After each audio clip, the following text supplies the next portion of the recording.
दोस्तों नमस्कार। मैं नाथ सोनांचली कथा कहानी और उपन्यास के संग के साथ पुनः हाजिर हूँ। दोस्तों लीजिए सुनिए कथा सम्राट प्रेमचंद की लिखी हुई मानसरोवर भाग 1 से एक और कहानी नशा का वाचन मेरे अर्थात नाथ सोनांचली के स्वर में। दोस्तों इस कहानी में आगे बढ़ने से पहले मैं बता दूं कि नशा सिर्फ शराब का नहीं होता, नशा कई तरह का होता है। इस कहानी में भी एक अलग तरह के नशा का वर्णन है। हम आप कब उस नशे से ग्रसित हो जाते हैं हमें खुद भी यह पता नहीं चलता। तो आइए वाचन पर। ईश्वरी एक बड़े जमींदार का लड़का था और मैं गरीब क्लर्क का, जिसके पास मेहनत मजूरी के सिवा और कोई जायदाद न थी। हम दोनों में परस्पर बहसें होती रहती थीं। मैं जमींदारों की बुराई करता, उन्हें हिंसक पशु और खून चूसने वाली जोंक और वृक्षों की चोटी पर फूलने वाला बंझा कहता।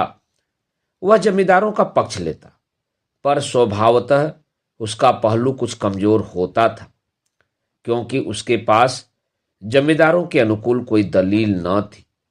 वह कहता कि सभी मनुष्य बराबर नहीं होते, छोटे बड़े हमेशा होते रहेंगे। लचर दलील थी।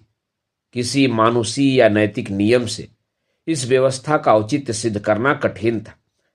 मैं इस वाद विवाद की गर्मी गर्मी में अक्सर तेज हो जाता और लगने वाली बात कह जाता, लेकिन ईश्वरी हार कर भी मुस्कुराता रहता था। मैंने उसे कभी गर्म होते नहीं देखा। शायद इसका कारण यह था कि वह अपने पक्ष की कमजोरी समझता था। नौकरों से वह सीधे मुंह बात नहीं करता था। अमीरों में जो एक बेदर्दी और उदंडता होती है, इसमें उसे भी प्रचुर भाग मिला था। नौकर ने बिस्तर लगाने में जरा भी देर की, दूध जरूरत से ज्यादा गर्म या ठंडा हुआ, साइकिल अच्छी तरह साफ नहीं हुई तो वह आपे से बाहर हो जाता। सुस्ती या बदतमीजी उसे जरा भी बर्दाश्त न थी, पर दोस्तों से और विशेषकर मुझसे उसका व्यवहार सौहार्द और नम्रता से भरा हुआ होता था। शायद उसकी जगह मैं होता तो मुझसे भी वही कठोरताएं पैदा हो जाती जो उसमें थी, क्योंकि मेरा लोक प्रेम सिद्धांतों पर नहीं, निजी दशाओं पर टिका हुआ था। लेकिन वह मेरी जगह होकर भी शायद अमीर ही रहता, क्योंकि वह प्रकृति से ही विलासी और ऐश्वर्य प्रिय था। अब की दशहरे की छुट्टियों में मैंने निश्चय किया कि घर न जाऊंगा। मेरे पास किराए के लिए रुपए न थे और न घर वालों को तकलीफ देना चाहता था। मैं जानता हूं वे मुझे जो कुछ देते हैं वह उनकी हैसियत से बहुत ज्यादा है। उसके साथ ही परीक्षा का ख्याल था। अभी बहुत कुछ पढ़ना है। बोर्डिंग हाउस में भूत की तरह अकेले पड़े रहने को जी न चाहता था। इसलिए जब ईश्वरी ने मुझे अपने घर का न्योता दिया तो मैं बिना आग्रह के राजी हो गया। ईश्वरी के साथ परीक्षा की तैयारी खूब हो जाएगी। वह अमीर होकर भी मेहनती और जहीन है। उसने उसके साथ ही कहा, लेकिन भाई एक बात का ख्याल रखना, वहां अगर जमींदारों की निंदा की तो मामला बिगड़ जाएगा और मेरे घर वालों को बुरा लगेगा। वह लोग तो आसामियों पर इसी दावे से शासन करते हैं कि ईश्वर ने असामियों को उनकी सेवा के लिए ही पैदा किया है। असामी में कोई मौलिक भेद नहीं है, तो जमींदारों का कहीं पता न लगे। मैंने कहा, तो क्या तुम समझते हो कि मैं वहां जाकर कुछ और हो जाऊंगा? हाँ, मैं तो यही समझता हूं। तुम गलत समझते हो। ईश्वरी ने इसका कोई जवाब न दिया। कदाचित उसने इस मामले को मेरे विवेक पर छोड़ दिया और बहुत अच्छा किया। अगर वह अपनी बात पर अड़ता तो मैं भी जिद पकड़ लेता। सेकेंड क्लास तो क्या, मैंने कभी इंटर क्लास में भी सफर न किया था। दोस्तों यहां मैं यह बताते चलूं कि उस समय रेलगाड़ियों में इंटर क्लास हुआ करता था, जबकि अब क्लास जो होता है वह बदल गया है। अब की सेकेंड क्लास में सफर का सौभाग्य प्राप्त हुआ। गाड़ी तो 9 बजे रात को आती थी, पर यात्रा के हर्ष में हम शाम को स्टेशन जा पहुंचे। कुछ देर इधर उधर सैर करने के बाद रिफ्रेशमेंट रूम में जाकर हम लोगों ने भोजन किया। मेरी वेशभूषा और रंग ढंग से पारखी खानसामों को यह पहचानने में देर न लगी कि मालिक कौन है और पिछलग्गू कौन। लेकिन न जाने क्यों मुझे उनकी गुस्ताखी बुरी लग रही थी। पैसे ईश्वरी की जेब से गए। शायद मेरे पिता को जो वेतन मिलता है उससे ज्यादा इन खानसामों को इनाम इकराम में मिल जाता हो। एक अठन्नी तो चलते समय ईश्वरी ने ही दी। फिर भी मैं उन सभी से उसी तत्परता और विनय की अपेक्षा करता था जिससे वे ईश्वरी की सेवा कर रहे थे। क्यों ईश्वरी के हुक्म पर सब के सब दौड़ते हैं, लेकिन मैं कोई चीज मांगता हूं तो उतना उत्साह नहीं दिखाते। मुझे भोजन में कुछ स्वाद न मिला। यह भेद मेरे ध्यान को संपूर्ण रूप से अपनी ओर खींचे हुए था। गाड़ी आई, हम दोनों सवार हुए। खानसामों ने ईश्वरी को सलाम किया, मेरी ओर देखा भी नहीं। ईश्वरी ने कहा, कितने तमीजदार हैं ये सब। एक हमारे नौकर हैं कि कोई काम करने का ढंग नहीं। मैंने खट्टे मन से कहा, इसी तरह अगर तुम अपने नौकरों को भी 8 आने रोज इनाम दिया करो तो शायद इनसे ज्यादा तमीजदार हो जाएं। तो क्या तुम समझते हो यह सब केवल इनाम के लालच से इतना अदब करते हैं? जी नहीं, कदापि नहीं। तमीज और अदब तो इनके रक्त में मिल गया है। गाड़ी चली। डांग थी। प्रयाग से चली तो प्रतापगढ़ जाकर रुकी। एक आदमी ने हमारा कमरा खोला। मैं तुरंत चिल्ला उठा, दूसरा दर्जा है, सेकंड क्लास। उस मुसाफिर ने डिब्बे के अंदर जाकर मेरी ओर एक विचित्र उपेक्षा की दृष्टि से देखकर कहा, जी हां, सेवक इतना समझता है, और बीच वाले बर्थ पर बैठ गया। मुझे कितनी लज्जा आई, कह नहीं सकता। भोर होते होते हम लोग मुरादाबाद पहुंचे। स्टेशन पर कई आदमी हमारा स्वागत करने के लिए खड़े थे। 5 बेगार। बेगारों ने हमारा लगेज उठाया। दोनों भद्र पुरुष पीछे पीछे चले। एक मुसलमान था, रियासत अली। दूसरा ब्राह्मण था, राम हरक। दोनों ने मेरी ओर परिचित नेत्रों से देखा, मानो कह रहे हो, तुम कौवे होकर हंस के साथ कैसे? रियासत अली ने ईश्वरी से पूछा, यह बाबू साहब क्या आपके साथ पढ़ते हैं? ईश्वरी ने जवाब दिया, हाँ, साथ पढ़ते भी हैं और साथ रहते भी हैं। यूं कहिए कि आप ही की बदौलत मैं इलाहाबाद में पड़ा हुआ हूं, नहीं कब का लखनऊ चला आया होता। अब कि मैं इन्हें घसीट लाया। इनके घर से कई तार आ चुके थे, मगर मैंने इनकारी जवाब दिलवा दिए। आखिरी तार तो अर्जेंट था, जिसकी फीस 4 आने प्रति शब्द है, पर यहां से उनका भी जवाब इनकारी ही था। दोनों सज्जनों ने मेरी ओर चकित नेत्रों से देखा। आतंकित हो जाने की चेष्टा करते जान पड़े। रियासत अली ने अर्धशंका के स्वर में कहा, लेकिन आप बड़े सादे लिबास में रहते हैं। ईश्वरी ने शंका निवारण की, महात्मा गांधी के भक्त हैं साहब। खद्दर के सिवा कुछ पहनते ही नहीं। पुराने सारे कपड़े जला डाले। यो कहिए कि राजा हैं।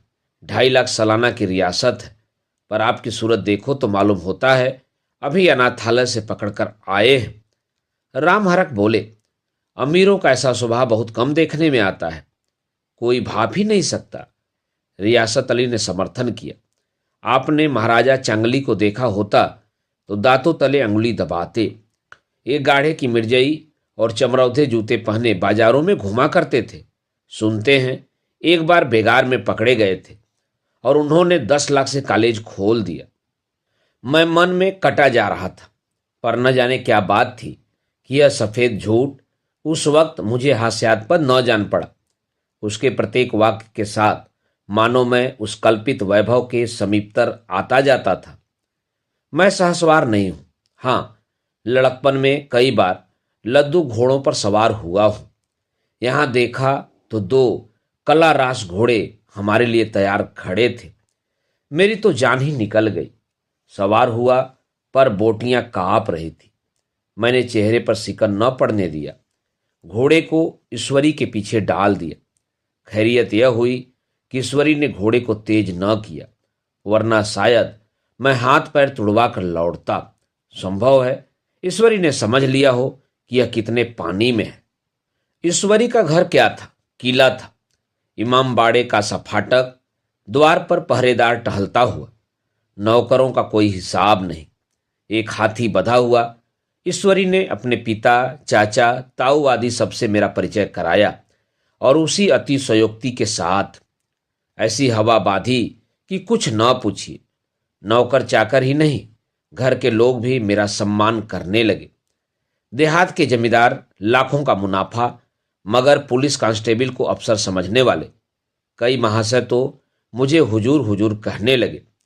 जब जरा एकांत हुआ तो मैंने ईश्वरी से कहा, तुम बड़े शैतान हो यार, मेरी मिट्टी क्यों पलीद कर रहे हो? ईश्वरी ने दृढ़ मुस्कान के साथ कहा, इन गधों के सामने यही चाल जरूरी थी, वरना सीधे मुंह बोलते भी नहीं। जरा देर के बाद नाई हमारे पांव दबाने आया। कुंवर लोग स्टेशन से आए हैं, थक गए होंगे। ईश्वरी ने मेरी ओर इशारा करके कहा, पहले कुंवर साहब के पांव दबा। मैं चारपाई पर लेटा हुआ था। मेरे जीवन में ऐसा शायद ही कभी हुआ हो कि किसी ने मेरे पांव दबाए हों। मैं इसे अमीरों के चोचले, रईसों का गधापन और बड़े आदमियों की मोटरमर्दी और जाने क्या क्या कहकर ईश्वरी का परिहास किया करता, और आज मैं पोतड़ों का रईस बनने का स्वांग कर रहा था। इतने में 10 बज गए। पुरानी सभ्यता के लोग थे। नई रोशनी अभी केवल पहाड़ की चोटी तक पहुंच पाई थी। अंदर से भोजन का बुलावा आया। हम स्नान करने चले। मैं हमेशा अपनी धोती खुद छांट लिया करता हूं, मगर यहां मैंने ईश्वरी की ही भांति अपनी धोती भी छोड़ दी। अपने हाथों अपनी धोती छाड़ते शर्म आ रही थी। हॉस्टल में जूते पहने मेज पर जा डटते थे। यहां पांव धोना आवश्यक था। कहार पानी लिए खड़ा था। ईश्वरी ने पांव बढ़ा दिए। कहार ने उसके पांव धोए। मैंने भी पांव बढ़ा दिए। कहार ने मेरे पांव भी धोए। मेरा वह विचार न जाने कहाँ चला गया था। सोचा था वहां देहात में एकाग्र होकर खूब पढ़ेंगे, पर यहां सारा दिन सैर सपाटे में कट जाता था। कहीं नदी में बजरे पर सैर कर रहे हैं, कहीं मछलियों का या चिड़ियों का शिकार खेल रहे हैं, कहीं पहलवानों की कुश्ती देख रहे हैं, कहीं शतरंज पर जमे हैं। ईश्वरी खूब अंडे मंगवाता और कमरे में स्टोव पर आमलेट बनते। नौकरों का एक जत्था हमेशा घेरे रहता। अपने हाथ पांव हिलाने की कोई जरूरत नहीं, केवल जबान हिला देना काफी है। नहाने बैठो तो आदमी नहलाने को हाजिर, लेटो तो आदमी पंखा झलने को खड़े। मैं महात्मा गांधी का कुंवर चेला मशहूर था। भीतर से बाहर तक मेरी धाक थी। नाश्ते में जरा भी देर न होने पाए, कहीं कुंवर साहब नाराज न हो जाएं, बिछावन ठीक समय पर लग जाए। कुंवर साहब के सोने का समय आ गया। मैं ईश्वरी से भी ज्यादा नाजुक दिमाग बन गया था, या बनने पर मजबूर किया गया था। ईश्वरी अपने हाथ से बिस्तर बिछा ले, लेकिन कुंवर मेहमान अपने हाथों से कैसे अपना बिछावन बिछा सकते हैं? उनकी महानता में बट्टा लग जाएगा। एक दिन सचमुच यही बात हो गई। ईश्वरी घर में था। शायद अपनी माता से कुछ बातचीत करने में देर हो गई। यहां 10 बज गए। मेरी आंखें नींद से झपक रही थी, मगर बिस्तर कैसे लगाऊं? कुंवर जो ठहरा। कोई 11:30 बजे महारा आया। बड़ा मुंह लगा नौकर था। घर के धंधों में मेरा बिस्तर लगाने की घर के धंधों में मेरा बिस्तर लगाने की उसे सुधि ही न रही। अब जो याद आई तो भागा हुआ आया।